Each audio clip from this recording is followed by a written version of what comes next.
c'est desserrer la balle dans la descente. Donc on a une balle de 500 grammes, 1 kg je préfère. Ça dépend de l'âge aussi. Hop, et quand on redescend, j'amortis sa chute. D'accord.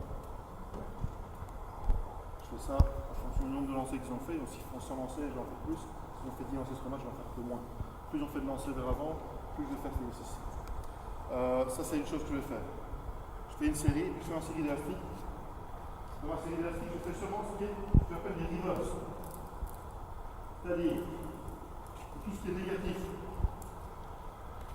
Tout ce qui est négatif, à savoir, si tu tiens bien le truc, je vais faire exercice celui-là, je vais faire celui-là, je vais faire celui-là, et puis je vais le détacher, je vais faire un qu'on n'a pas fait avant, c'est le pull apart, ici, et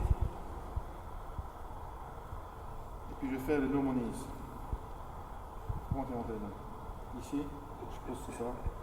Ici. Souvent, l'erreur qu'on voit ici, les joueurs, quand on voit très loin, on veut vraiment être bras près du corps. En fait, qu'est-ce qu'on fait ici? On répare une partie du dommage qu'on a créé en faisant un mouvement répétitif vers l'avant à maximum intensité. On contrebalance ça avec des exercices. D'accord. Sur le ball, je ne pense pas que l'impact sur l'épaule soit proche de celui du baseball. Mais voilà, nous au baseball on fait ça. Mais ça peut être bien de jouer en position, toujours faire ça. Voilà ce qu'on fait après l'entraînement, d'accord? Ça c'est une partie super importante. Et avec les minimes, je pense que vous pouvez témoigner, on fait à peu près à chaque fois. Hein. C'est rare qu'on oublie, parfois ça m'arrive d'oublier les élastiques, mais ça arrivait peut-être 2-3 fois sur la saison. Mais on le fait vraiment à chaque fois. Le résultat, c'est qu'on avait un joueur qui avait passé, qui a 2 ans, moi je ne connaissais jamais que blessé. Hein, Victor, il n'avait jamais que des problèmes de bras. Chaque fois, il avait mal au bras.